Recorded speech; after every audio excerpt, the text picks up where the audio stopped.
Good morning, and welcome to another edition of Mark's Inspiration, here to inspire, enlighten, and build you up. Well, I don't know if today's going to build you up too much, but it is going to inform you, and it's going to help you to view things from maybe a different angle, and give you a little discernment. That's my intention anyway. But before we begin, hit that like button now and subscribe now if you have not already. Hope you enjoyed the podcast last night. It turned out to be a good one. Okay, today's topic is going to be gossip. Gossip. Why did I choose gossip? Well, if you look at the news media nowadays, it's basically, at least in my opinion, gossip. But hey, my opinion doesn't matter near as much as what the definition of gossip actually is. So let's read the definition of gossip and see if it is congruent with what the news media, mainline news media, does now. Okay, let's check it out. Gossip. Casual or unconstrained? Well, news has become pretty casual, hasn't it? When I was a kid, they reported the news. I'm not saying it was all true, but they just reported it. No drama, no terrible, disastrous happenings in China today. 17 children were killed and brutally murdered and cut up into thousands of pieces and scattered all over the sea. I mean, maybe that's a little bit dramatic, but you get the point. That's kind of how news media is now. And I don't watch it other than occasionally I'll watch a clip or two. But some people are taking this in all during the day. They keep their TV going all the time. TVs are everywhere. They're in the airports. You cannot get away from it. So it's pretty casual as far as it's just become a normal, everyday thing for people, for many, many people. Unconstrained, they pretty well say whatever they want to now, whether it's true or not, just to get you to watch the show. Even the people that talk about what I agree with, I'm not sure if that's even true. Everything has a slant. Even when a person tries to tell the truth, they're telling it through their perceptions, their filters, their experiences in life. And many times on the news, the reporters have gotten that information from someone else. So it's kind of like the old game that you play when you're a kid. You get about 8 or 10 kids and they sit around in a circle. And the first child tells the one next to them, whispers in their ear, and tells them something, a sentence or two about something that had happened. And then the next kid tells the other kid. But by the time it gets back around to the original kid, even though they were supposed to say the same thing, it's a completely different story than what the first child told. So this is the same principle, although we're not children, it's the same principle that happens in the news. By the time it gets to the news reporter and it's been written, it's been through several people, who knows how many people. So how true is it? And a lot of times they'll take a clip from this and a clip from that, and you don't even know. Like I said, even the ones that I watch that lean towards what I believe, I don't know how much of that is true either. So you really don't know. What's the old adage? Don't believe everything you see and half of what you read. Someone can give me that if you know it. I'm not sure what it is, but it's something like that. Okay, unconstrained conversation. I don't think anyone would disagree with me that the news reports now are unconstrained conversation or information. There seems to be no constraints whatsoever. You can say whatever you want about anybody. And if it isn't true, there's no repercussions. Slander, rarely do you ever see anybody getting in trouble for slander. Okay, reports about other people, typically involving details that are not confirmed as being true. I don't know about you guys, but I'm not sure what's true and what isn't true on the news media. Okay, so this is the negative part of it. What is the solution to this? Quit watching it. Yes, I know some of you believe you have to be informed. Well, I agree. You do need to be informed, but you need to be informed with what you know to be the truth, which is relative in today's news media to who's telling it and what they want to show you. They have a slant on it. And I think we're all learning from this last 2 years that what they said at one time, I'm not saying anyone was blatantly lying, what they told us to be true turned out not to be true later. And then it became true again, and then it wasn't true again. There was an impression when all this started that if we followed certain directions that we would put a stop to this current health crisis. But that became untrue too, didn't it? So I did not watch the news. I remember when I would go to work, I would stop and buy water at the gas station, and I would look at the headlines on the newspapers, and that would get me fired up. And that's exactly what it's supposed to do. They give you enough information to get you emotionally aroused, let's say. Kind of sounds like a sexual thing. No, emotionally aroused, so you'll buy the paper and see what the rest of the story is. They want to grab your attention emotionally, because if they can draw you in, they can get you to continue to look the next day and the next day, to watch the news the next day, the next hour, to continue to watch it because you need to know what's going to happen, because the fear is growing within you, and they want you to be afraid. They want you to be as if you're watching a horror movie in the movie theater. You don't know what's going to happen next, but you have to know because it may involve you. It may endanger your life. Watch the news at 10. The water you may be drinking, or the water you're drinking, may be killing you. Story at 10. They tell you that at 6. It's like, oh, I better watch that. I mean, this is how they work. They make money off of your fear. They invest a lot in getting you to be afraid. They want you to be afraid. Fear is a great motivator, and it causes a lot of destruction. If there's a devil, it's fear and doubt. If you can be kept in fear and doubt, you are easily manipulated and controlled. We all know fear. We all have fears. And gossip can create fears. They tell you things. Let's say you're married, and one of your friends comes and tells you that he heard someone say that they seen your wife talking to some man at the local grocery store. Now, first off, your friend doesn't even know if it's true. He's just going by what someone told him that he saw. Or maybe he didn't see it. Maybe someone told him that he saw it. You have no idea if this is true or not. So there's some gossip. So now you get to wondering, is my wife cheating on me? You don't even know if it's true, but he's planted a seed of fear within you. Okay? And you want to know what's going on. So maybe who was this guy that told you that? So you start searching for more evidence to see if this is true or not. It's the same, what is the word I'm looking for? The same way, that's not the word I want. The same way that the news media does. They give you just a little bit, enough to get you started, to where you feel like you need to know more. Your need to know. Because if you know, you feel like you have some control, when in reality you have no control at all.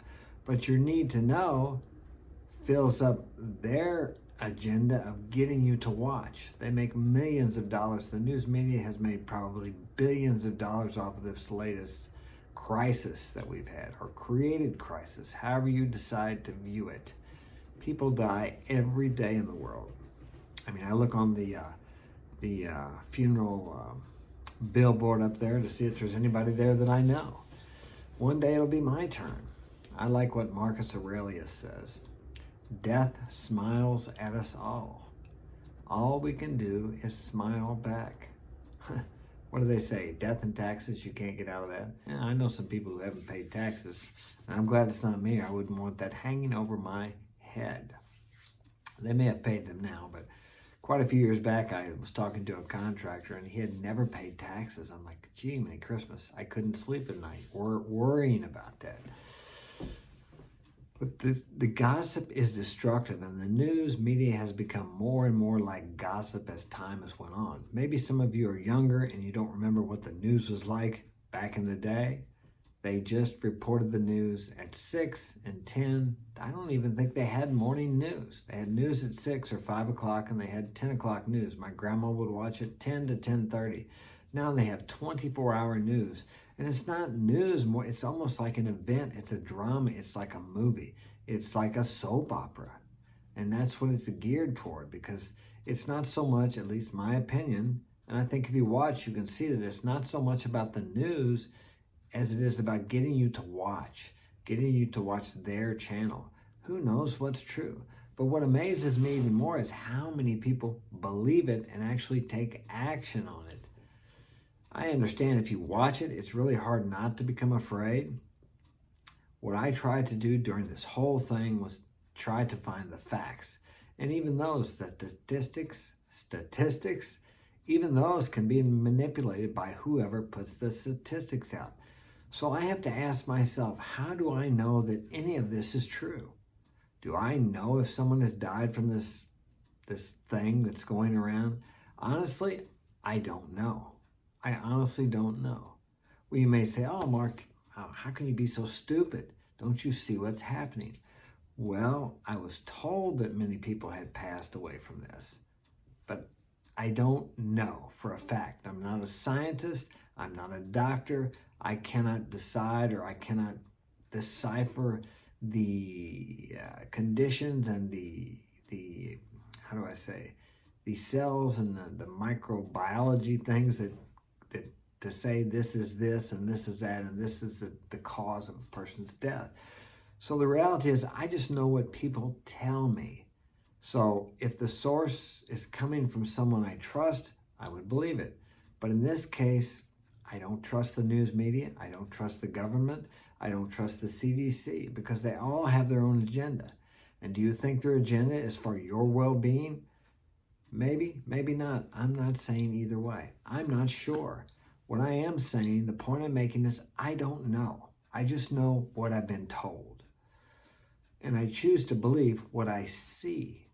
Now, I have a couple of friends that one of my friends passed away from this. He was in very bad health. He had been in a nursing home for a long time, so when he got it, if he did get it, I was told that's what he passed away from, that it just finished him off. He had bad lung problems. I have other friends around here that were told they had it, and they just said it was about like having the flu or a bad cold. And a friend of mine's mother, who was 97 in a nursing home, was said to have gotten it, and she passed away. She was Alzheimer's. That is a comorbidity, they said, that really causes, it's one of them down the line. It's not number one. I think diabetes is number one. But even all this information, I'm just talking about it because I was told this. I don't know for a fact that that is true, and nor do you.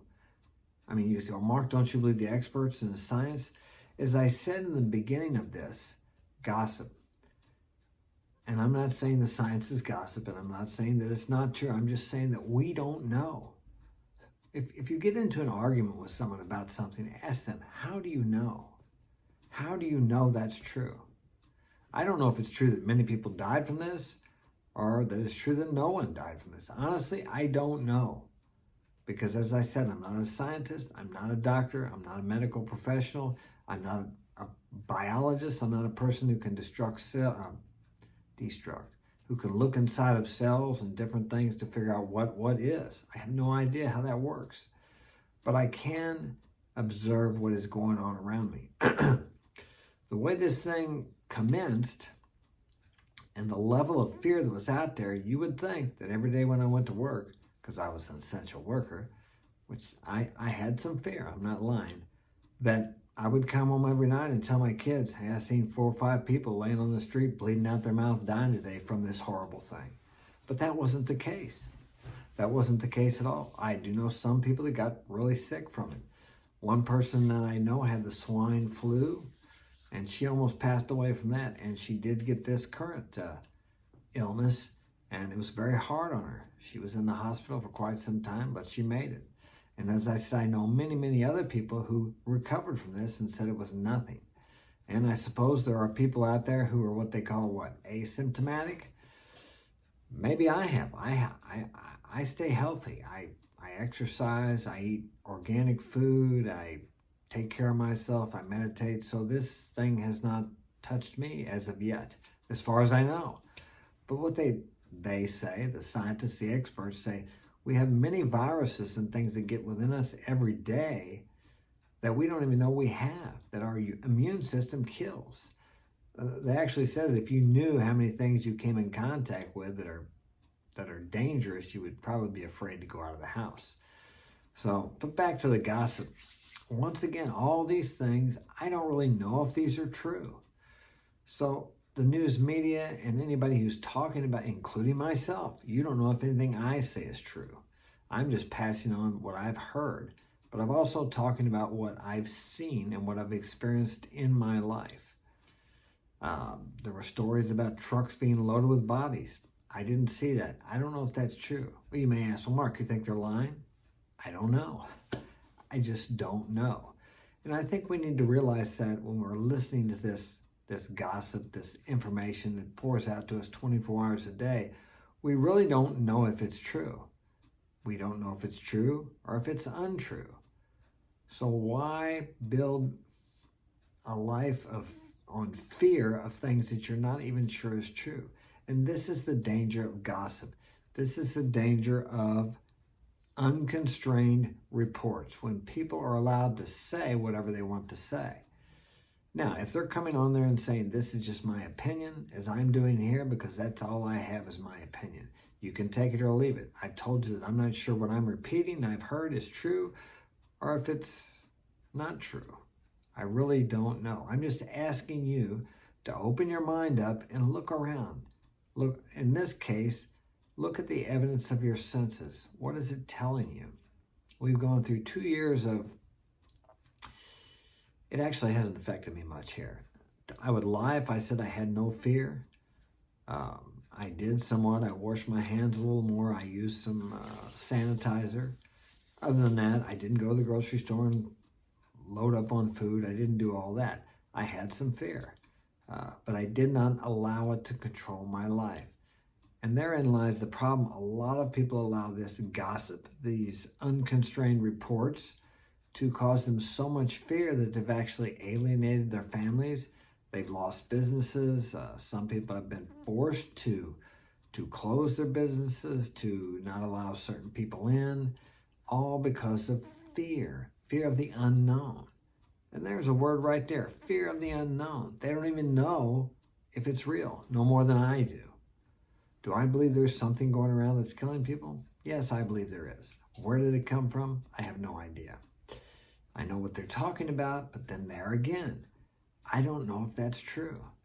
So look how many times I've said, I don't know, nor do you. We really don't know. We can only go by what we're experiencing in our world. So most of us can look at that and think, well, I'm still here today, and you are here today too. Maybe you contracted this thing and got through it. That's great. And maybe it was tough for you and you got through it. That's great. Maybe you have a close family member that didn't make it, and I have empathy for you. I've lost family members myself. Close family, my mom, my dad. It's very difficult. It's part of life, though. We have to realize this is all part of life. We're born and we die. No, I don't want to go today. I still have a lot of things I want to do. But am I going to allow my life to be controlled by gossip, by unconstrained conversation and reports that I have no idea whether they're true or not? Think about that. I think I'm going to stop there. I hope this has been of value to you. I just wanted you to open your mind up to the possibility that maybe things are not as they appear to be. They're usually not. I'll give you an example before I go. Let's say I'm married, another example, and I go out and I come home one day and my wife is on the porch hugging some man. I don't know who this guy is. What the hell is going on? I am pissed. And I go up there and say, hey, what the hell are you doing here? And I asked the guy, I said, who in hell are you? And I find out this is her cousin. I'd never met the guy before. They're first cousins. They haven't seen each other for years. There you go. What I saw was not true. So in this case, the evidence of my senses was not true. But I asked questions, I was given answers, and then after that, I knew. But I was there, I directly conversed with these people. It didn't go through a half a dozen people before it got to me. So I discovered what was going on, and then I knew the situation. So I wasn't angry. Anger is based on fear. I wasn't afraid, so my anger dissipated. And we have a lot of people being angry today because they're afraid, because some people aren't complying with what they believe to be true, that they don't actually even know if it's true or not, because they're just basing it on what they have heard other people say, basing it on unconstrained reports, which may or may not be true. Unfortunately, they can't find out whether it's true or not. Like I was able to find out that it was true that this man hugging my wife, I don't have a wife, but I've had a few, but he was just a cousin. She explained to me the family tree, so that I believed her, and I had evidence. I was told right there what happened. Unfortunately, in this situation, we can't do that because we don't have the knowledge, the education to actually figure this out ourselves. But then again, it comes back to we don't know. So why be afraid of something that may or may not be true? Or at least the magnitude may not be the magnitude that we have been told that this thing has may not be true. It may be less because everything gets blown up.